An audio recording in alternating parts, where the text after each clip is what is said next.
मैं आपसे वादा करता हूं कि मैं आपका काम भी करूंगा, आपके बीच में भी रहूंगा और मधुबनी को उस दिन तक नहीं छोड़ूंगा जब तक कि यहां पर लालू प्रसाद के झंडा को लहराने का काम नहीं करूं। मैं उस दिन तक यहां बना रहूंगा। हमारे साथी जो जीत गए आज, उन्होंने कहा कि फातमी जी तो चुनाव लड़ने आए थे, नजर नहीं आएंगे।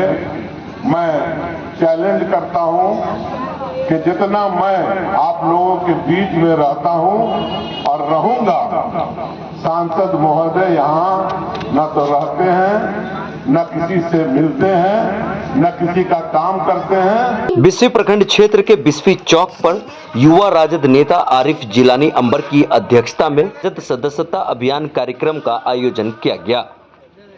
इस अवसर पर युवा नेता आरिफ जिलानी अंबर के साथ साथ राजद सीनियर नेता पूर्व विधानसभा प्रत्याशी मनोज कुमार यादव, महिला जिला अध्यक्ष रेणु यादव, साथ ही राजद के कई अन्य नेता व कार्यकर्ता मौजूद रहे।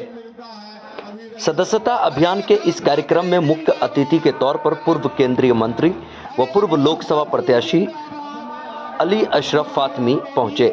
उन्होंने अपने हाथों से लोगों को राजद की सदस्यता ग्रहण करवाया। इस अवसर पर अली अशरफ फातमी ने लोगों को संबोधित करते हुए कहा कि गरीबों के मसीहा लालू प्रसाद यादव के हाथों को मजबूत करना है ताकि गरीबों को उनका हक मिल सके।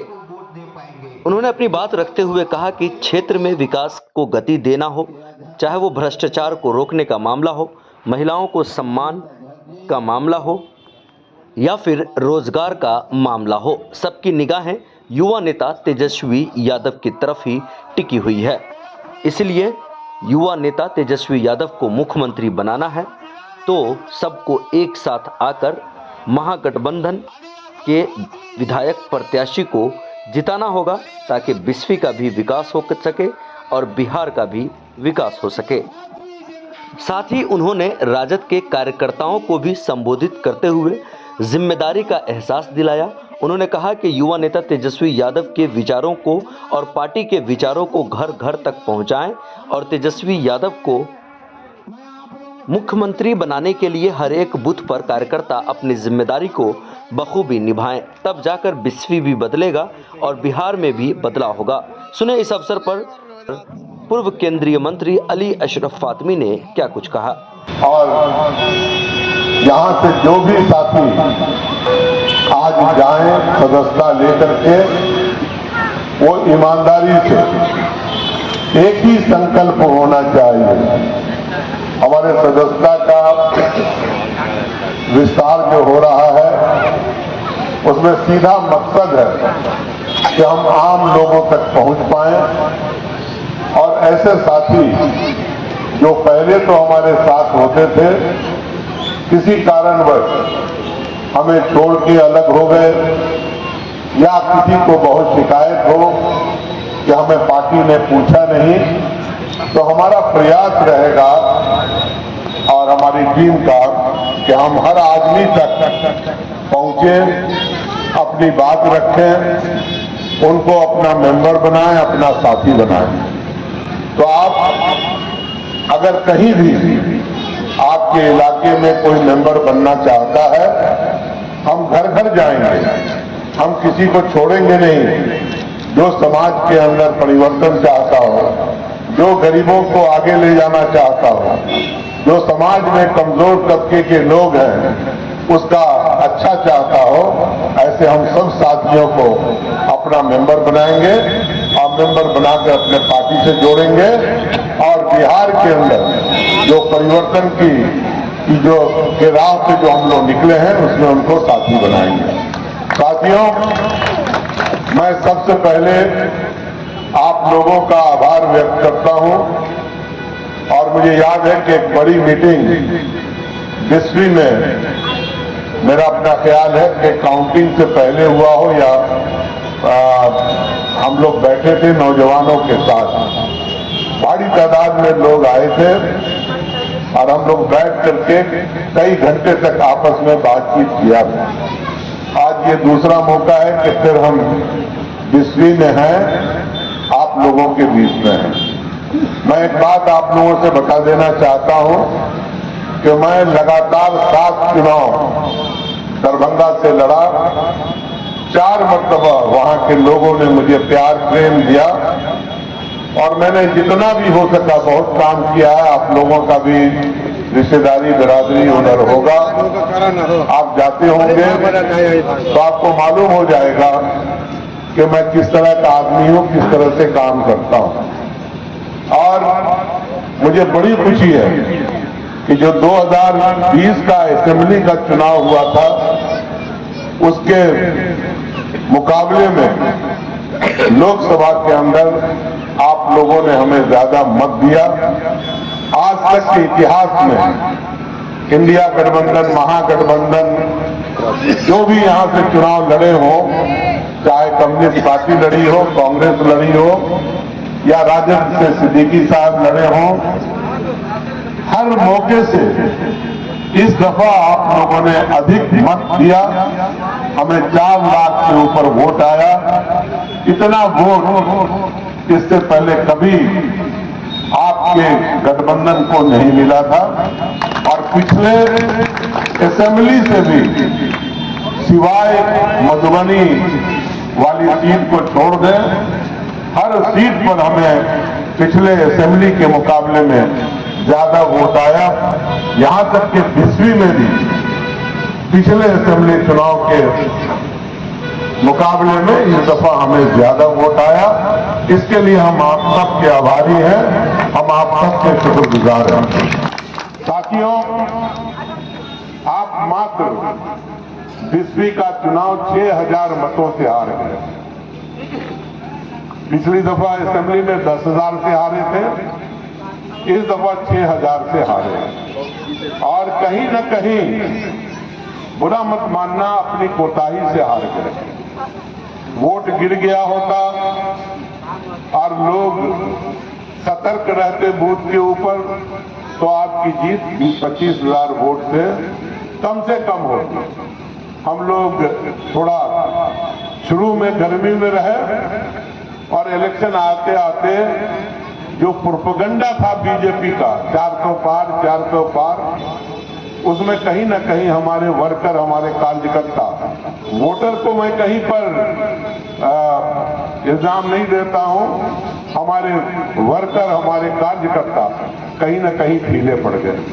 और ढीला पड़ने की वजह से वोट की गति थोड़ी कम पड़ गई और जिसके कारण बिस्वी के अंदर हम लोग मात्र 6000 वोटों से पीछे रह गए। अब फिर से एक मर्तबा आपके पास मौका है, आपके हाथ में ये बिस्वी की तकदीर का फैसला आपके हाथों में होगा। और यकीन मानिए कि एक एक सीट हमारे लिए बहुत अहम है, क्योंकि पिछली दफा तो 6-7 सीट से मुख्यमंत्री बचने से रह गए हमारे तेजस्वी जी। लेकिन अगर हम मिथिलांचल यानी दरभंगा और मधुबनी से हम अच्छी सीट हासिल कर लेते हैं तो दुनिया की कोई ताकत तेजस्वी को मुख्यमंत्री बनने से नहीं रोक सकता। ये मैं आपसे कहना चाहता हूं। इसमें हमारा योगदान तो होगा ही होगा, जो मंच पे बैठे हैं इनका तो होगा ही होगा, लेकिन इसमें आप लोगों का योगदान चाहिए। और इसीलिए हम लोग हर आदमी तक पहुंचने का काम कर रहे हैं, उनसे मिलने का काम कर रहे हैं। साथियों, आपको मैं संक्षिप्त में कुछ बातें और कह देना चाहता हूं। आप ये समझ लो कि एक दौर था लालू जी का, रामविलास जी का और नीतीश जी का भी। ये जो उम्र है ये हर चीज को खत्म करती है। आज समाजवाद के ये 3 बड़े धरोहर थे, एक गुजर गए। लालू जी की तबीयत खराब रहती है और नीतीश जी की जो हालत है आप टीवी पर, रेडियो में, अखबार में पढ़ते होंगे, सुनते होंगे। उनको भारतीय जनता पार्टी किनारे करके अपने आदमी को बिठाना चाहती है। ऐसे मौके पर जो भी समाजवादी है, चाहे किसी गठबंधन में हो, कहीं हो, इस चीज का ध्यान रखना कि अगर भारतीय जनता पार्टी पार्टी गलती से यहाँ बैठ गई सरकार में, तो इस राज्य का हाल वैसे ही होगा जो आज उत्तर प्रदेश, मध्य प्रदेश या राजस्थान के अंदर। गरीब को पूछने वाला कोई नहीं होगा, याद रखना। अगर आप धर्म के धारे में बह रहे हो, कभी 370, कभी कुछ, आजकल कुंभ चल रहा है। किसको मना है कुंभ में जाने से? सब जाएंगे, सब डुबकी लगा के आएंगे। ये तो आस्था का मामला है। कौन साल कुंभ नहीं होता है? अब कुंभ के सहारे इन्होंने दिल्ली जीत लिया, कुंभ के सहारे जो आगे आने वाला चुनाव उसको जीतना चाहते हैं। तो यह आस्था का मामला है। धर्म के जो भी इस धर्म में 110 करोड़ जो लोग उस धर्म को मानते हैं, निश्चित रूप से वो जाएंगे, इबादत करेंगे, लौट के आएंगे। लेकिन इसको वोट से जोड़ना, राजनीति से जोड़ना, धर्म के हर चीज को ले जाकर के धर्म राजनीति से जोड़ना, आज हमारे सड़क का मामला है, हमारे अस्पताल का मामला है, हमारे शिक्षा का मामला है, स्वास्थ्य का मामला है, हमारे बच्चे बेरोजगार हैं, नौकरी नहीं है, कारोबार नहीं है, इसका मामला है। इसको नहीं, इसके बारे में बातचीत नहीं करेंगे। अभी भारत सरकार का बजट आया, पूरे हिंदुस्तान में लाखों करोड़ बांटा गया, लेकिन बिहार को क्या मिला? आज स्वास्थ्य में कोई आदमी आपके गांव का बीमार होता है, न उसका दरभंगा में इलाज होगा, न उसका पटना में इलाज होगा, दिल्ली लेके भागते हैं लोग, मद्रास लेके भागते हैं, बॉम्बे लेके भागते हैं, कलकत्ता लेके भागते हैं। भाई आपने 20 साल में क्या किया नीतीश कुमार जी? कोशिश की, बताओ कि क्या किया आपने? क्यों जा रहे हैं लोग बाहर?